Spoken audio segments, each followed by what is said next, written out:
Good morning, folks. It's Lindsay Helson with SPS back in the building.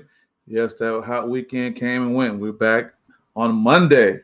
It's another Monday Motivation. Hope everyone is doing okay. Hope you had a great weekend. I had a great weekend indeed. Didn't want it to end, but we can't just live for the weekend. Got to be able to enjoy every day, even though you might be going to work. Who is this checking in? Let me guess. It's Michelle. Good morning, Michelle. YouTube, Michelle, they give you this big plaque when you get like 100,000 subscribers. I don't have that, but I got to get you a plaque for being the SPS Monday Motivation biggest supporter. You're so supportive of me in the program, what's going on. I appreciate you, and I love to be able to support you guys too and what's going on. But what is today's Monday Motivation, Michelle? It's don't be a shark with no teeth. That's right. Don't be a shark with no teeth. Lindsay, what are you talking about? I'm talking about execution, and we'll get to that. But let's talk about this shark, this great white shark. Look at this beast. Oh, my God.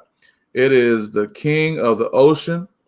When we were children playing, Michelle, we would say things like we were playing on the bed and things like that. Good morning, Brother Marshall. And if the off the bed was the water, you'd say, don't get in the water, there's sharks in the water. Or you'll be riding somewhere, and I guess every question we have is, are there sharks out there? Believe in you and what you do. I appreciate it. I appreciate you believing in me. It's so important that someone can believe in someone. You'd be amazed at the way that goes. And it's appreciated. It truly is.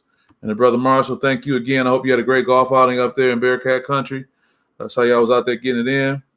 But we're talking about this shark, man. You're like, ooh, sharks in that water. People don't worry about piranhas being in water. People don't worry about any kind of dolphin being in the water. You worry about those sharks. What a reputation they have. And rightfully so. You look inside the mouth of a shark. You look at those teeth, man. It's like, whoa, do you really want to mess with that? But what I want to get at, folks, is some interesting things, going on with sharks. Kevin Marshall said that his golf outing went well. What a lot of people don't know, Kevin, is that with sharks, they have no bones in their entire body. This whole thing, their skeleton is made entirely of cartilage. It's kind of like this elastic tissue.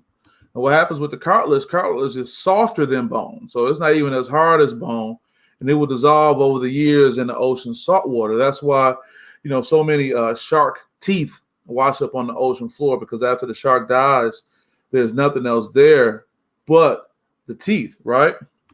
And once that cartilage of a dead shark is gone, the only thing is left those teeth, like I said.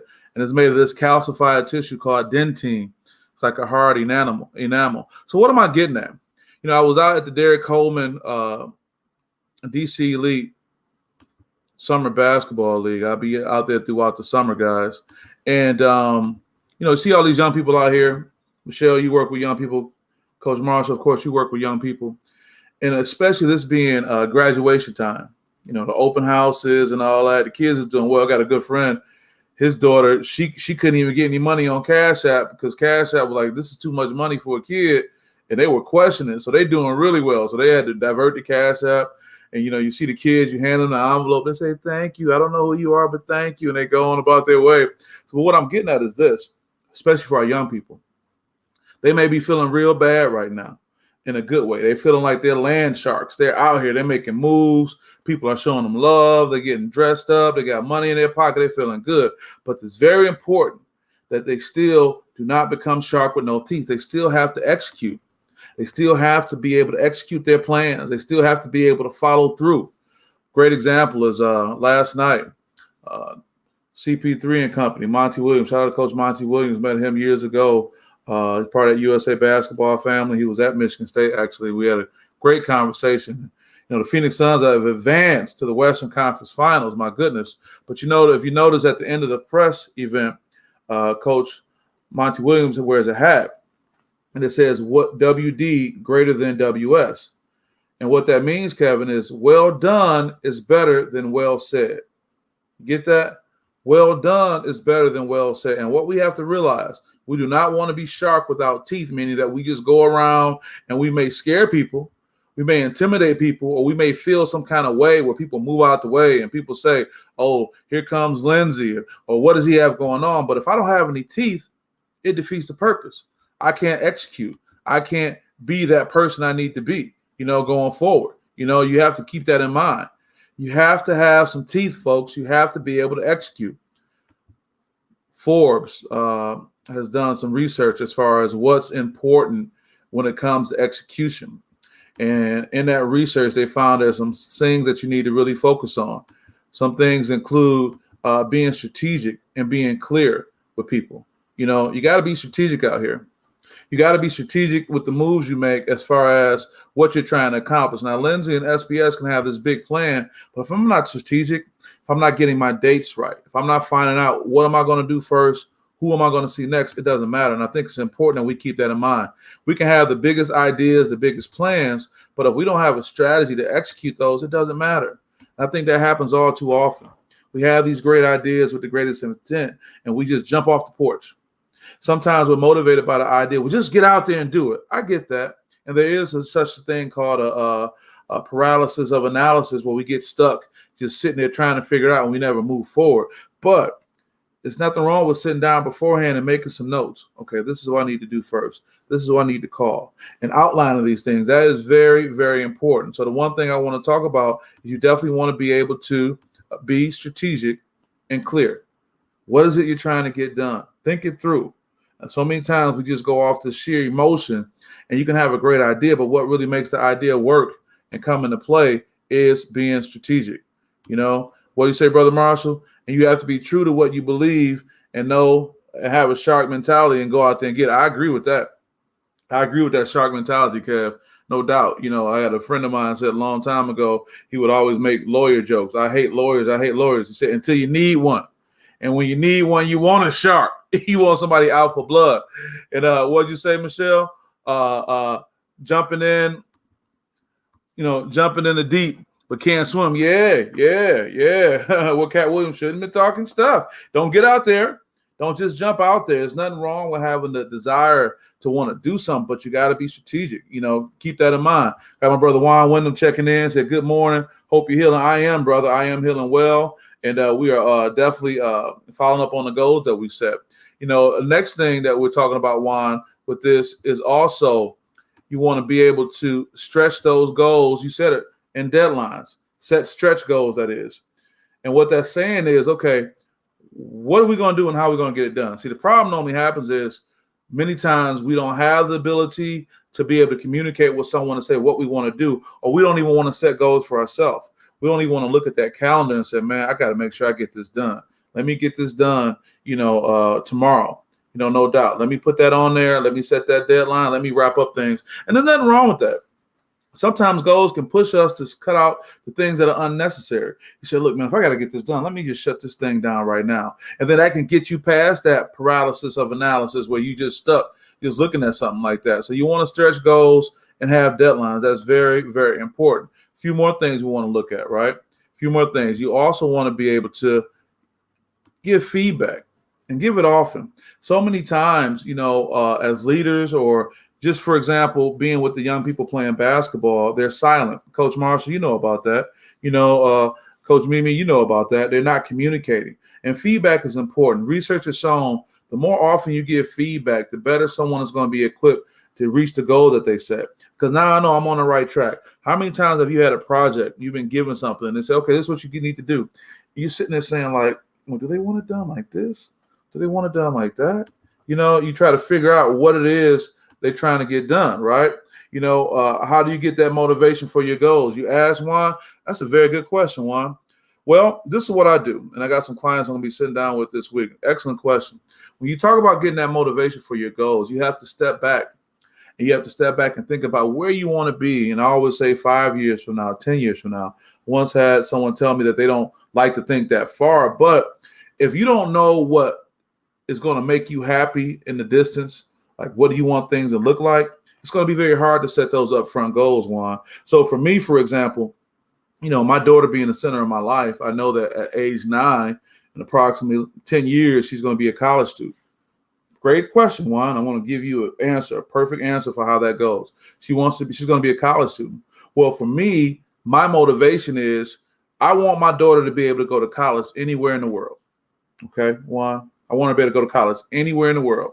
For some reason, I got this Stanford thing in my head, but I think it's more so saying if she wanted to go to California. And I, as her father, want to be able to have a lifestyle that I can go wherever she is.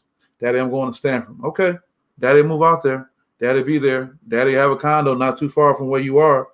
So my mindset is what kind of lifestyle, what kind of education, what kind of experience do I need to have that when my daughter moves to Palo Alto, California, where Stanford is in that area, if I'm saying it correctly, I can just say, okay, I'm out there. I'm not landlocked in East Lansing, Michigan, or in Detroit, or wherever it may be. So my answer to that question, Juan, which is an excellent question, you need to project where you want to be. And so many times we're so scared to think about these big goals because all we do is look at where we are in the here and now. Man, I can't move to California right now. I'm over in East Lansing. I'm doing this and that. No, man, what a difference a day makes. I can only tell you that. What a difference a day makes. But that's an excellent question. Yeah, and you talk about these young people must talk. But why not? I appreciate that. I appreciate that for sure. Also, too, I'm going to say lastly on that, we talk about that feedback and how it's important, Kevin. Derek Coleman made a good point this weekend when we were out there. Well, last week he said, listen to the basketball game. You don't hear nothing but the refs blowing the whistles and the shoes squeaking because the children have got so caught up in social media that they're not really communicators. And I think it's important that we get to the point that a leader on the team has to be able to communicate, has to be able to put that out there. Also, too, let's talk about team building and how important it is to have these team building exercises, especially for our young people, that they don't get caught in this silo of just saying, oh, me. I'm trying to get on. I'm trying to go to college and play ball. I'm trying to be the man. It's all these type of things that they're thinking about, those listening skills are good too. You're right. You know about that being a leader, getting that feedback. We talked about that a second ago, Michelle, that feedback is so important, all the way around. So these are the things that are good to help you execute. Remember, at the end of the day, we don't want you to be a shark with no teeth. We don't want you just to be out here as a presence, as a name, but can't really execute. I'll tell a really quick story. Shout out to Kwame Kilpatrick. He's back home. We all know that 28 years was not the sentence he was supposed to be getting, if a sentence at all, when you talk about the political landscape. But I digress. But Kwame's back home. And I remember during that time when Kwame was elected, whether it's going down to floods or anything like that. That's right, Juan. I and team going down to floods. And during that era, you had a lot of young people that were involved in the political process. And I was one of them, being in the administration of Governor Jennifer Granholm. And I just remember a lot of times, a lot of young people would just show up, and have their business cards out and hand their business cards out and say, oh, here you go, et cetera, et cetera, et cetera, but not really follow up, and just, oh, here you go. And it made me think, well, are these people just out here talking to be talking? And I told myself, I never want to be that person. So I had to think, Juan, that was another goal I had to set. So what is it going to take? Well, it really took that I couldn't be everywhere all the time. Yeah, it was an event going on. It was somewhere to go. I could put my suit and tie on and go in there and walk and be known. But I told myself, I'd rather spend a little bit more extra time in the office and get things done and show up for a short amount of time and be known as, man, that's Lindsay. Man, he takes care of business, and now he's gone, in and out. And to be honest, that helped me really, in a great way, because eventually when I was with the Granholm administration, I was about to transition, I had a reputation. I had a reputation for being someone who followed up, who executed, who executed. I was not a shark with no teeth. I wasn't this presence that was well known, but didn't have the ability to execute. Well, it was on my heart to share that story today. It was on my heart to talk about this as the Monday Motivation. Hopefully this can be something that, as our great leaders, Juan, Kevin, and Michelle, listen to what's going on. You can share a positive message to our young people. I just appreciate all the support that you guys have been giving me going forward. And I just really know that SPS can continue to support you, support your mission and your dreams. And I appreciate you guys checking in on this Monday. So with that, have a great day. Have a great week. Have a great life. And I'll talk to you guys soon. Peace.